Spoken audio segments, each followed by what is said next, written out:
Fala galera, Capitão Fernando Almirante Navarro para mais um Nerd Fiction e hoje o piloto original de Star Trek, The Cage.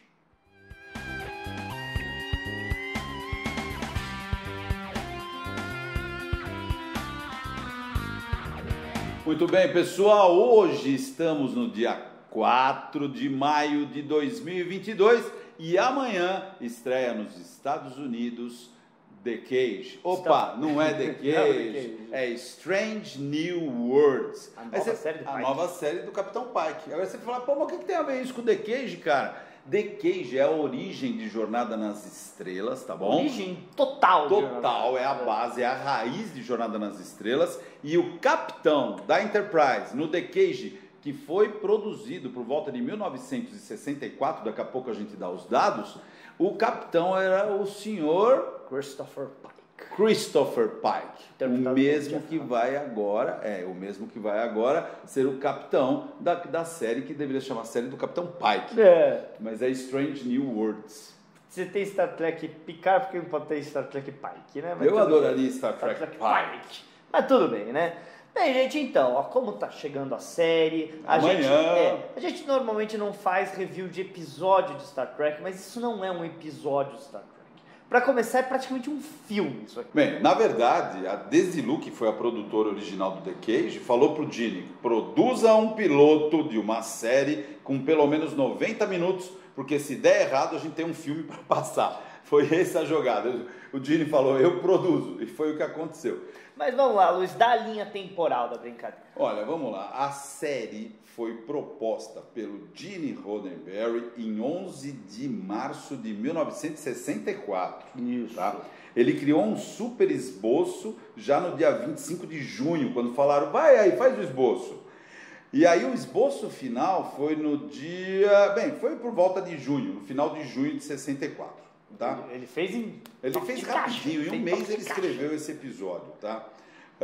Um rascunhão de roteiro top ele fez em setembro, quer dizer, então teve tempo, junho, julho, agosto, setembro, 4 meses ele produziu isso. Certo. O rascunho foi no dia 8 de setembro e foi filmado The Cage original de 27 de novembro de 1964 a 18 de dezembro de 64. Isso é toque de caixa. Não, foi gravado deu muito rápido. Nem deu 20 dias, os caras gravaram tudo, né? E é interessante, porque nós comemoramos o nascimento de Star Trek no dia, né, do Sal da Terra ter ido ao ar nos Estados Unidos, porque você sabe que no Canadá foi antes, nos Estados Unidos, né, em setembro, mas de verdade, Star Trek vai nascer em setembro de 64, quando começam as gravações do The Cage, né? Então Star Trek é 2 anos mais velha do que falam por aí. Exatamente, a gente sempre falou isso, né? Jornada nas Estrelas nasceu em 1964. Esse episódio piloto, né? Foi exibido logo em fevereiro de 65 para os executivos, né, da Desilu, recusado. Que foi recusado, mas foi recusado muito louco, porque os caras falaram, olha, tá muito cerebral, tá muito inteligente, tá bacana. Não vai acompanhar. O público não vai acompanhar a história.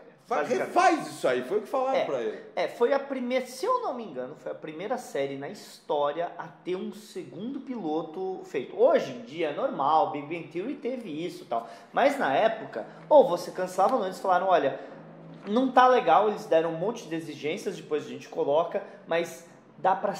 a gente sentiu que era de verdade, que eles realmente eram gente no espaço, porque é a falta do alienígenazinha com as anteninhas, sabe, coisa, não tinha a criancinha correndo no meio, o robozinho. Não, foi uma história coisa inteligente pra caramba. Meu, e gastaram quase $600 mil. Pra época, $600 mil é dinheiro pra caramba. Agora, é interessante que a Netflix coloca esse episódio como o primeiro episódio de Star Trek lá como um episódio, mas sim, ele nunca passou nos anos 60 na TV dos Estados Unidos. Aí você fala, o Menagerie não é o The Cage. São episódios diferentes. Menagerie é a utilização do The Cage em 2 episódios da série clássica. O Menagerie é você lembrar do The Cage. Nós estamos falando do The Cage. Não tem Kirk, não tem Comodoro, nada disso. A exibição na TV pela primeira vez tem registro em 4 de outubro de 1988. Tá? Sim, eu lembro disso, que foi durante... Não que eu lembro de ter assistido, tá? Porque foi nos Estados Unidos. Mas no box de DVD tem a introdução do Roddenberry e ele tá nos sets de filmagem dos filmes da série clássica falando essa introdução, né? Então é legal você ver isso e ele fala, ó, é uma coisa diferente que eu tentei fazer lá, muito diferente do que foi ser a série clássica. Mas muito bacana, hein? Muito bacana, funciona muito. Você pega esse episódio do The Cage de 64, eu assisti agora, semana passada.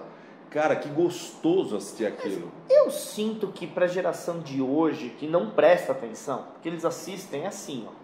Eles assistem assim, né? Tudo. Eles assistem jogando Candy Crush no celular, né? Então, eu acho que não sei se funcionaria, porque é uma coisa que você tem que realmente entrar na história. Para um filme que você não sai do cinema, talvez funcionaria, mas para um episódio de televisão de hoje, não sei. Agora, o que é interessante é que se você pegar o livro Star Trek Compendium, fala que, na verdade, o The Cage passou para o público em 65.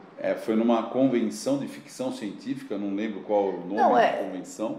Gente, as convenções de ficção científica já existiam há muito tempo, na época de Buck Rogers da vida e outra aí, Flash Gordon, tá? E o Gene levou o Where No Man Has Gone Before. Isso. Ele levou Where No Man Has Gone Before para passar como um teste para o público ali que era fã de ficção científica para ver o que eles achavam.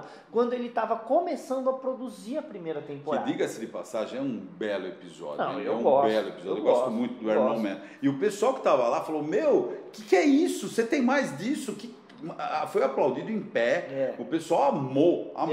E eles então, ele falou, eu tenho mais um, vocês querem ver? E aí ele passou o The Cage, que era o único que ele tinha filmado, porque nesse ponto de 65, não tinha sido filmado o Sol da Terra ainda. Nada. Tinha o Where No Man, que era o segundo piloto. Sim, ele foi o segundo piloto. Tanto que esses uniformes que a gente está usando, gente, vocês só vão ver eles, assim... Você vê eles em outros episódios da série. Sim, mas jogados. De canto ou em episódios menores. Mas esse aqui você vai ver que eles foram produzidos pro The Cage e reutilizados pro Where No Man Has Gone Before, tá? Inclusive essa arma aqui que vocês estão vendo, né? Esse é o phaser original, né? Que eles chamam de laser. Exato. Eles chamam isso aqui, ó, aqui é a mira. Eles chamam isso aqui de laser, tá? Mas foi reticonizado anos depois para ser, na verdade, bonitinho, né, meu? É bonitinho. Pra época... É uma arma futurista. Parece uma arma de Buck Rogers e não um phaser, né? Mas ainda assim é interessante. Isso aqui é uma raridade, hein, você conseguir. Esse aí eu peguei numa convenção lá nos Estados Unidos. Com certeza, né? Só tem lá mesmo. Esse é da Playmates. Maravilhoso. Esse também merecia ser sido relançado. Eu também acho. Bem legal. E aqui, ó, aqui tá sem pilha, mas ó, aqui gira, lembra? A número 1 girando pra botar em sobrecarga, ó, ele gira. É bem legal. Muito bom mesmo. E esse episódio gastou Where No Man, né? Gastou cerca de $300 mil a mais. Quer dizer, a Desilu, os estúdios Desilu investiram quase $1 milhão em 1964, 65 para uma série, que é um absurdo mesmo. E gente, sim, a Desilu é o estúdio do Desi Arnaz e da Lucille Ball. Aliás, tem um filme bem legal, né, na Amazon sobre os bastidores do I Love Lucy, tá?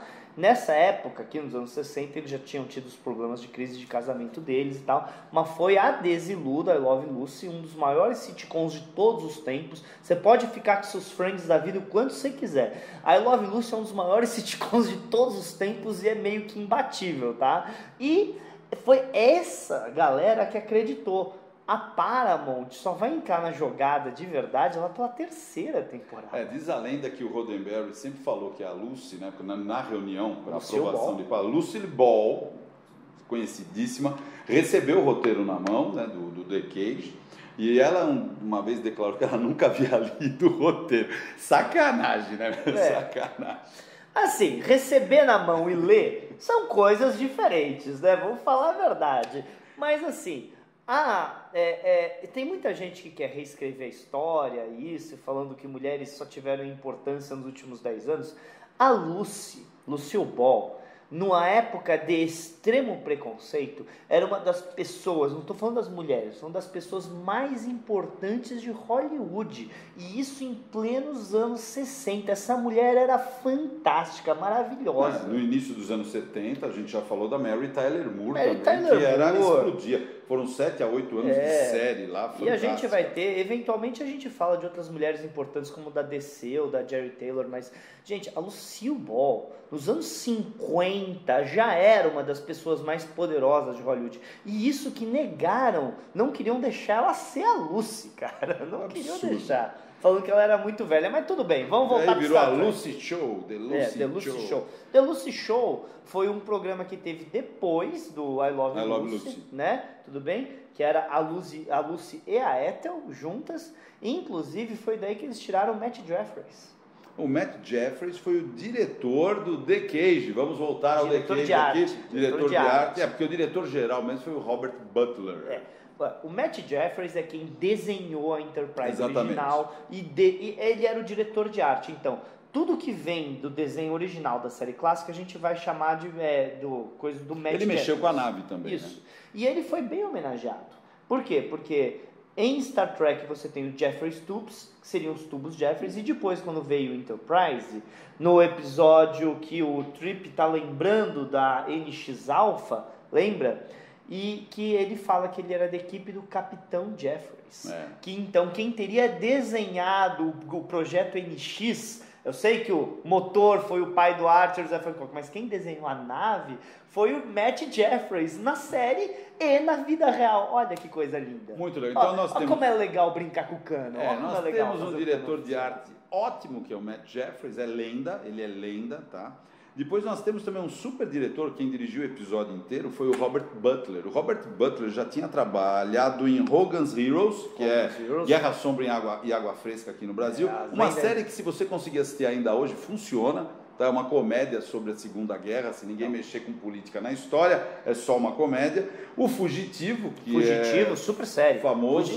Fugitivo original, tá, gente? Pelo amor de Deus. Eu lembro do... Você lembra do filme do Harrison Ford? Não, você lembra do Fugitivo original? Sim, eu lembro do René Aubergenois, nós estávamos jantando e eu falei, onde você trabalhou de séries mais antigas? E eu lembro dele ter falado no Fugitivo, ele trabalhou no Fugitivo, cara. Ele trabalhou até ele trabalhou em muita coisa. Ele falou de Harry Hole, eu lembro dele falando pra mim, falei, nossa, você trabalhou em Harry Hole. Quer dizer, se fosse um cara muito mais novo, também não saberia o que ele estava falando, mas são séries, entendeu? Bacanas. Não, o René tinha um currículo absurdo, impressionante. Mas depois da série, depois disso, ele ainda vai dirigir Batman, o famoso Batman dos anos 60. Ele chegou até em Lois e Clark, As Novas Aventuras do Super-Homem. Resumindo, Robert Butler tem uma vida bem longa em Hollywood e trabalhou pra caramba. Muito. Bem, o Capitão Pike original, Jeffrey Hunter. O Jeffrey Hunter ele teve muito sucesso por ter interpretado Jesus Cristo, né? Foi muito famoso. E ele fez muito Bang Bang. E, aliás, é interessante que o Jeffrey Hunter, ele tinha um preconceito que a galera falava que ele era bonito demais para aparecer na TV. As pessoas falam, ele é bonito demais. Não é loucura isso, cara? Olha, a gente não quer outra época, é muito bonito. É outra época. Mas eu acho que o Gene Roddenberry escolheu ele, muito bonito mesmo, propositalmente, porque o Gene tinha uma ideia que quando a tecnologia evoluísse ao ponto da gente conseguir curar qualquer doença, o ser humano seria meio que perfeito. E ele olhava pro Jeffries e via um cara perfeito. Era isso a ideia. Ele não é musculoso demais, ele não é alto demais, ele não é baixo demais, ele não é magro demais. Ele é o ser humano perfeito. É bonito. É bonito. Basicamente isso que ele via. Agora, ele pega uma atriz também maravilhosa, não só pela beleza, mas a forma dela tocar, que é a Susan Oliver, pô. A Susan Oliver como Vina. Cara, que par lindo, né? Eu acho que ficou realmente um par muito bonito. Eu lembro que a Susan Oliver de escrava oriana, fechando muitos dos episódios da série clássica, fechava com a imagem dela dançando no final, né? Então, ela pode ter aparecido só no The Cage e depois no The Manager, mas a imagem da Suzanne Oliver de escrava oriana é uma das marcas que fica imprimido na mente de todo mundo quando a gente fala de Jornada. Aí o Gene Roddenberry já inovou colocando um extraterrestre na ponte de comando, que é o Leonard Nimoy, né, com o Sr. Spock. Sim, que era um Sr. Spock bem diferente. A gente vê ele sorrindo na série. Ele ainda não tinha muitas das coisas vulcanas desenvolvidas. O vulcano ainda não tinha as características de vulcano. Em nenhum momento do episódio ele fala que ele não tem emoções, que ele não tem isso, ele é só um alienígena. Porque, na verdade, muito da personalidade do Spock que a gente ia conhecer estava na primeira oficial. Exatamente. E o próprio Nimoy ajudou também a desenvolver Nimoy tem várias histórias super interessantes que ele contou na nossa convenção de passagem sobre desenvolver. Mas a número 1, que hoje é conhecido como Una, mas na época não tinha nome. Veja bem, a primeira oficial da nave capitânia Enterprise, cara, era uma mulher que era Majel Barrett. Isso, gente, não vamos esquecer, estamos em 64, a segunda em comando da nave capitânia da Frota Estelar era uma mulher. Depois os caras falam, não, Jornada não inovou. Caraca, ela mete um extraterrestre mostrando ausência de xenofobia. Coloca uma mulher em primeiro de comando em 1964. Isso. E dá uma importância para as mulheres gigantesca. E não vamos esquecer que o oficial de comunicação, apesar de ter feito pouco, era um homem negro, tá? Tudo bem? Apesar de não ter aparecido muito, era. E é interessante, as pessoas que eu tenho que escutar hoje em dia, gênios chamando a série clássica de machista por causa dos uniformes femininos, sendo que eles esquecem que a moda nos anos 60 era mini saia, sabe?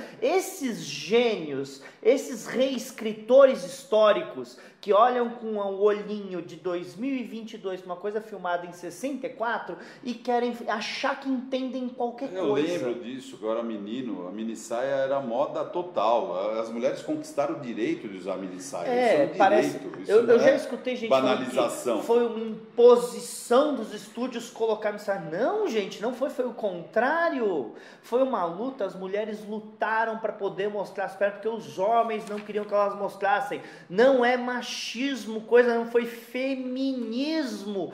Para de botar tua cabecinha de 2020 na série clássica. E aí nós temos o médico Phil Boyce, John Hoyt. Eu gosto do Dr. Boyce. Eu gosto do Dr. Boyce porque é a imagem do médico de 1960. Um senhorzão de idade com que você tem confiança no cara pela experiência de trabalho. Phil Boyce. E a gente via ele conversando com o Pike como um amigo, como um conselheiro também ali. Ele levando um drink. Algo que a gente viu muitas vezes depois acontecendo entre o McCoy e o Kirk. O primeiro papo, né, do Pike. Na cabine dele. Que ele chama o médico, ele fala, doutor, vem à minha cabine. E ele leva o whisky sauriano, né? Ele leva, assim. Não, eu não acho que ainda não era o whisky sauriano. Eu acho que era o Martini, né? Mas, só uma curiosidade, a cabine do Pike é a sala de reunião. A cabine do Pike é a sala de reunião da série clássica, porque não é a mesma, o quarto do Kirk não é o quarto do Pike, são quartos diferentes. Então, você vê o Pike com um quarto extremamente grande perto do Kirk, porque era a sala de reunião. Agora, veja como o negócio é moderno. Ele chama o doutor para bater um papo, né, na cabine dele, ele leva o Martini, o médico, e aí ele fala, pô, doutor, por que você trouxe o Martini? E o médico lança aquela frase inesquecível, às vezes um homem conta coisas ao barman que ele nunca contaria ao médico. Você vê aí... Isso é marcante. É pra você ver na cabeça de Roddenberry a proto-ideia da Gaina. A proto-ideia da Gaina. E outra, discutindo problemas psicológicos do Pike, em 1964. Psicológicos por quê? Porque ele saiu de uma missão onde muita gente da tripulação morreu, ele estava extremamente cansado, exaurido e com um pouco da culpa, pensando, putz, eu mando os caras para a morte, eu tenho essa responsabilidade, que estava pegando na cabeça dele no momento. É super moderno esse momento aí. Sim, porque em teoria na história, gente, que aliás, a história se passa em 2254, durante a primeira missão de 5 anos do Pike no comando da Enterprise, tá? Essa é a coisa da história, aliás, bem no começo dessa missão. Ele tinha acabado de voltar de outra missão, que é lá onde ele vai ter o sonho, tá? Onde há vários personagens que teriam se machucado. E se você vê, o Nimoy tá mancando no episódio, porque o Spock teria se machucado. E outra, nos primeiros 7 minutos, o médico lança uma no bate-papo com o Pike, que diz assim, Chris Pike, né, o médico falando, você estabelece padrões para si mesmo que ninguém pode atingir. você tratar todos a bordo como ser humano, exceto você mesmo, mostrando a envergadura moral do Pike. Quer dizer, você já sabe com quem que você está lidando, com uma frase de efeito. Assim, eu acho super interessante também isso que você falou do tratamento psicológico, porque é extremamente importante uma pessoa saber o que está passando por dentro dela e tal, isso é importante. Agora, hoje em dia está um tanto exagerado, as pessoas estão demonstrando fraqueza no meio de uma situação de comando e de perigo e tal. O pai que abaixa a guarda para o médico num momento privado, porque enquanto capitão, ele não pode demonstrar fraqueza, ele não pode ficar chorando na frente dos outros, porque se o meu líder está chorando, eu vou entrar em pânico. Eu vou entrar em pânico. E olha, se você pegar aqueles 5 minutos de bate-papo entre ele e o médico, ainda vai mais longe. O pai que fala para ele, depois disso que o médico falou, estou cansado de decidir qual missão é muito arriscada e qual não é. E quem vai no grupo de desembarque e quem não vai, quem vive e quem morre. Olha o dilema dele, pô, é lindo. Aí o médico fala para ele, um homem ou vive a vida como ela lhe acontece, enfrenta de frente e aceita, ou dá as costas e começa a definhar. Porque ele queria largar o comando, ele falou, você é feito para comandar. Quer dizer, só aí nesses primeiros 4 minutos de bate-papo, você já sabe com quem que você está lidando, quem é o capitão da Enterprise, pô. Sim, claro. Não, isso é estabelecer o personagem. O que um piloto precisa fazer, lembrando que ninguém imaginava quando filmou isso que o Kirk ia assumir a série, eles imaginavam que a série ia ser do Pike, certo? Que você precisa estabelecer o personagem, as pessoas precisam simpatizar com o seu personagem. Se você não consegue simpatizar com os personagens principais no primeiro episódio, você vai ter um problema muito grande de fazer o público estar do lado dele. Gostar deles, é complicado. Você precisa botar aquelas pessoas como seres humanos. Como falar, eu entendo o que ele está passando. Sim, e outra, né? Você vê que a abertura é só Star Trek. O nome The Cage, o Roddenberry deu, porque nem aparece no episódio. Não está escrito The Cage. Está escrito Star Trek. Agora, Fê, você sabe, está na história, que o capitão da Enterprise não era para ser o Pike, era para ser o Robert April. Isso. E em algum momento aí, que a gente não sabe qual, queria hoje perguntar para o Richard Garland, o Roddenberry falou, não, vai ser o Jeffrey Humphrey. Era o Robert T. April, originalmente, depois eles trocaram para o Pike. Inclusive o Chris April, Pike. o April aparece na série animada, interpretado pelo James Doohan, né? Então, canonicamente, o primeiro capitão da Enterprise original, não da NX-01, da Enterprise, né, original, era o April. O pai que supostamente teria sido o segundo capitão. E aí que vem, a gente costuma imaginar, muitos livros falaram que o pai que era o primeiro oficial do April, mas isso também não é canônico. Não é canônico. Isso não é canônico. Mas é gostoso de imaginar. É gostoso de imaginar isso, o seguinte, porque todas as fotos do Robert April, na verdade, é o Gene Roddenberry vestido de uniforme. As fotos que você tem, porque na Bíblia de Jornal das Estrelas estava lá que o April tinha sido capitão de Spike, então tinha a foto do personagem, e a foto era do Roddenberry, e ele está usando esse uniforme que eu estou usando, que é para bater com o uniforme da época, para você ver o cuidado com o canon que o pessoal tinha na época da série clássica. Roddenberry tinha essa preocupação, tem que ter lógica, tem que ter inteligência, tem que ter tudo isso, tanto é que ele contratou para consultor da série, porque ele não queria errar, um físico de carreira, tá? E o nome dele era Harvey Palin, tá? Ele era da Rand Corporation e atuou como consultor técnico do Roddenberry no episódio piloto. Quer dizer, desde o piloto ele está preocupado em não cometer erros. E olha, é uma das coisas que fez com que muitas comunidades e professores e tal olhassem para Star Trek diferente. Porque, gente, é óbvio que por ser uma série, algumas coisas não são reais. Por exemplo, quando a Enterprise passa ali e faz tsh, não faria tsh, na verdade. Mas, e quando foi colocado sem o tsh, os produtores falaram, falta emoção. Então, algumas coisas precisavam ser massageadas. Como, por exemplo, o teletransporte. O teletransporte foi criado pela falta de orçamento para você fazer a Enterprise pousar em todo episódio. Pousar, dá muito trabalho pousar. E aí criaram uma nave auxiliar. Criaram uma nave auxiliar bem depois, mas a questão é que foi criado essas coisas para se ajudar. Então, algumas coisas a gente sabe que nunca existiria um senhor Spock meio humano, meio vulcano, de acordo com a biologia, correto? Então, a gente só aceita certas coisas, mas o cuidado geral com ciência era muito maior do que outros projetos.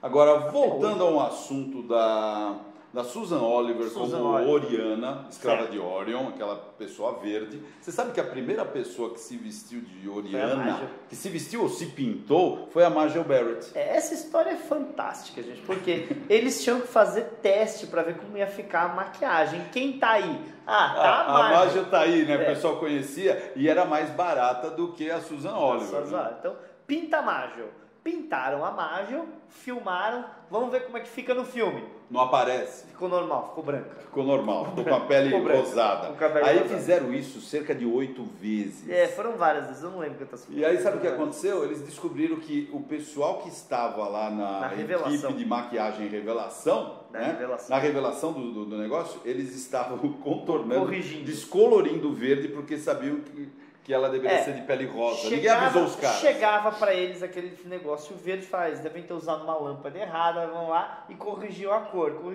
Chegou uma hora que a galera da arte falou, é impossível ela ainda estar não saindo do filme verde, tem alguma coisa acontecendo. Aí foram lá na revelação, porque, gente, era filme mesmo, tá? Como é que eu vou explicar? Era fotofilmagem. O que acontece é que as câmeras tiravam várias fotos, que nem aqueles filmes que você vê antigo, e a velocidade da impressão de movimento nas fotos. Era assim antigamente que se fazia filme. Então, o pessoal pegava na célula de foto filmada e corrigia a cor dela. Corrigia a cor dela.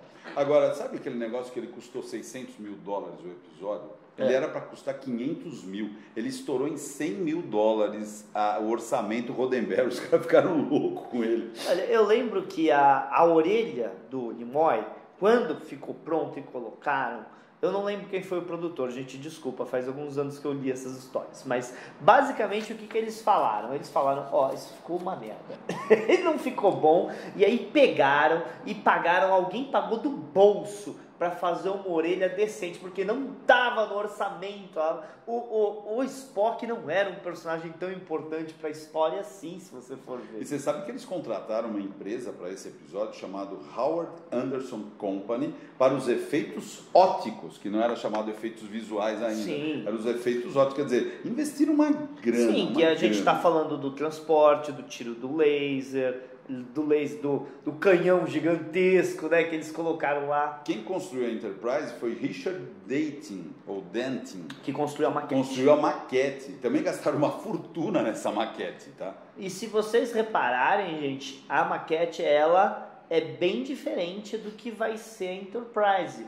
As nacelles, o disco defletor é maior, ela tem muitas diferenças. Agora, gastaram uma fortuna com a música, né? Contrataram nada mais, nada menos do que Alexander Courage. Sim. Quer dizer, fantástico, ótima opção, hein? E que o Courage fez vários temas de séries da época, muito legal, um grande compositor. E eu acho que eles terem escolhido fazer uma música clássica, basicamente, foi um acerto, porque música clássica é uma coisa atemporal. Porque não tem o que você falar. Você pega uma música de hoje, por mais fantástica que seja, ela vai ficar daqui datada. a 40 anos, alguém vai escutar e falar, isso aí é 2020. Do mesmo jeito que eu escuto uma música dos anos 70, eu gosto das músicas dos anos 70, mas eu sei que é anos 70, pela batida, pela composição. Agora, a música clássica, ela tá aí há anos e ela continua sendo feita. E toda vez que ela aparece, é atemporal. cara, aí você é remetido à série clássica, à série original. Isso é ótimo. E é interessante a gente falar que isso é uma das grandes críticas ao tema de Enterprise, por ter sido uma baladinha dos anos 90, botou a série temporal. E eu amo a série, mas eu concordo, tinha que ter sido música clássica. Eu também acho, mas a música é tão bonita até hoje, eu não vou deixar de gostar nunca dessa música. Eu amo aquela música, eu adoro aquela música, eu entendi o que eles quiseram fazer, mas eu concordo, tinha que ter música clássica. Agora, eu vou ser honesto com vocês, hein? Por que os executivos não deixaram The Cage ser a série de Jornada nas Estrelas?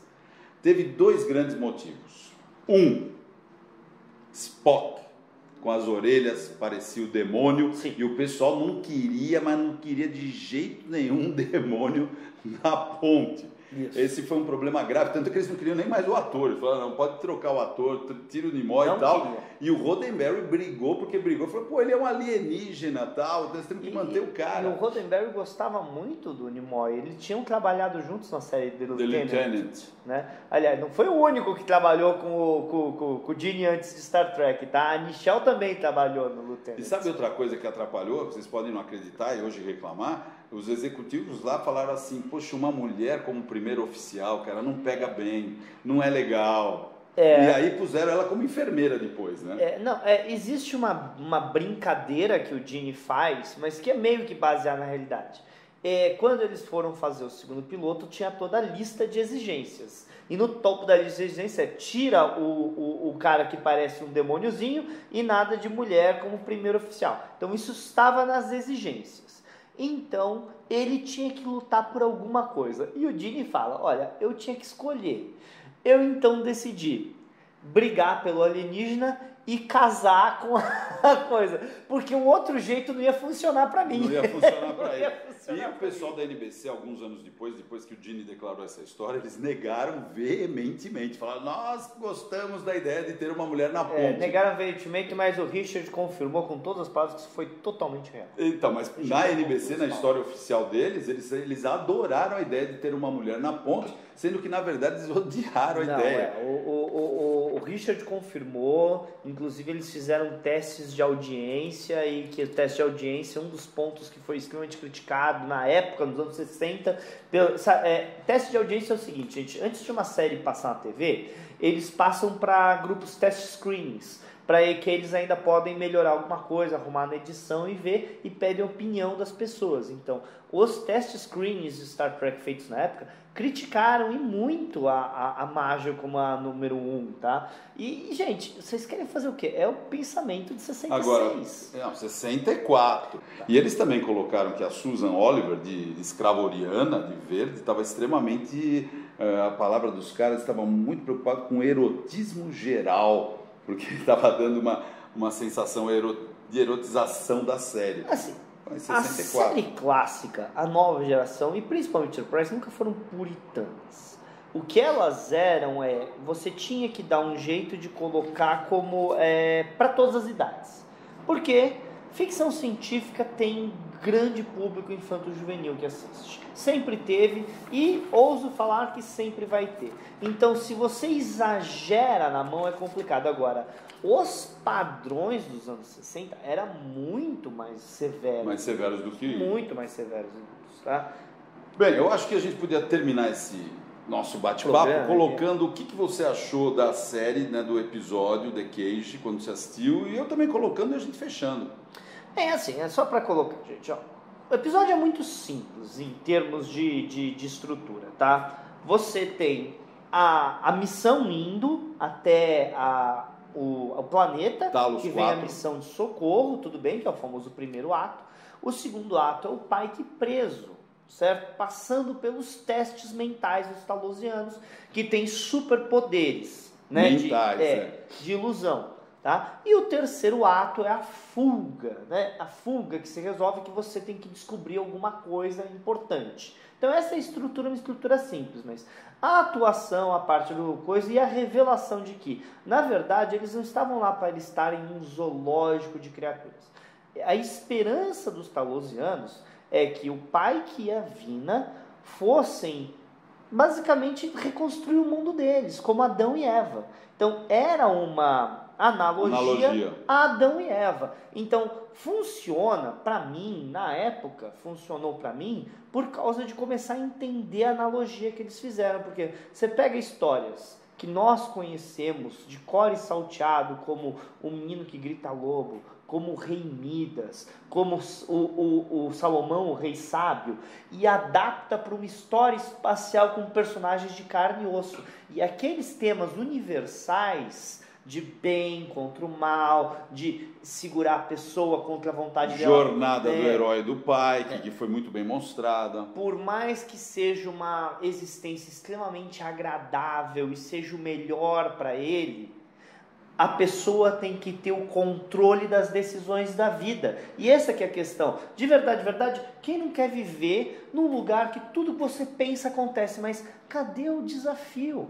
Cadê a emoção nessa vida? Uma hora vai ficar cansado, você vai viver eternamente no Nexus. E pensar que em Menagerie, já agora na série clássica, com Kirk, ele, depois de uma missão que fica totalmente paralisado, ele pede para voltar para Talos 4 para encerrar os dias dele lá. É bonito, hein? Sim, por quê? Por causa que era uma chance de vida para ele. E, na verdade, eu acho que você tem que assistir o The Cage e assistir o The Manager separadamente. Porque são episódios separadamente. Porque a luta do Spock, do Pike naquele episódio, e o Kirk como um antagonista naquele episódio, na verdade, tem que ser convencido, é muito interessante, completando. Agora, esse episódio do Cage tem cenas que não tem no The Manager.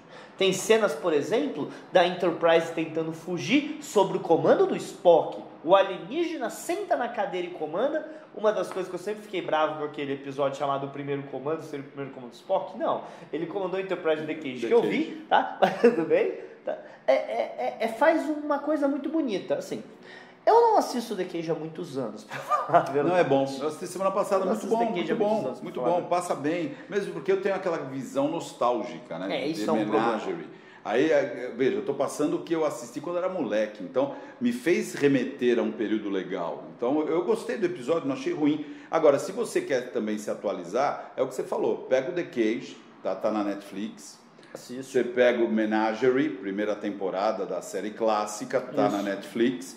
E depois você vai para a terceira temporada de Star Trek Discovery e procura os episódios que tem o Capitão Pike. Tem o Pike. Que eles respeitam, nesse caso, o Canon, porque ele vê o futuro dele como na missão em que ele fica totalmente paralisado. Sim, do mesmo jeito que no episódio que a Michael vai para Talos para ajudar o Spock, anteriormente em Star Trek a gente tem cenas do The Cage. Né? Então é bem legal. Agora, eu acho o The Manager melhor, porque eu acho que ele dá uma camada a mais de drama. Porque não é só, a gente não está só acompanhando o drama do Pike, a gente também está acompanhando o drama do Spock e do julgamento, sabe? Do corte marcial, desculpa. Então, eu acho melhor porque me dá mais drama, me dá mais coisa ali na balança. Não é mais só a vida do Pike e da Enterprise, também a carreira do Kirk e a carreira do Spock no futuro, sabe? Então eu acho melhor, mas sem o The Cage não existiria nada conhecido hoje como Star Trek. Então, nós falamos da origem mesmo, da raiz fundamental de Jornada nas Estrelas, de tudo que existe até hoje, desde 1964. Então, se você é um fã de ficção científica, no mínimo vale aquele gosto da história para conhecer os episódios originais. E realmente, se você chegou até aqui, muito obrigado pela companhia. Deixa o seu like, tá bom? Ajuda a gente. E, Fernando, as últimas considerações? Bem, gente, é isso, tá? Star Trek tá no nosso coração. A gente ama Star Trek, a gente ama todas as encarnações de Star Trek, até as que a gente não gosta, a gente gosta, porque ninguém ia falar tanto sobre série de jornalistas sem gostar, tá? E o que a gente fala? Assista Star Trek. Assista Star Trek, dê uma chance para Star Trek, dê uma chance para todas as séries de Star Trek.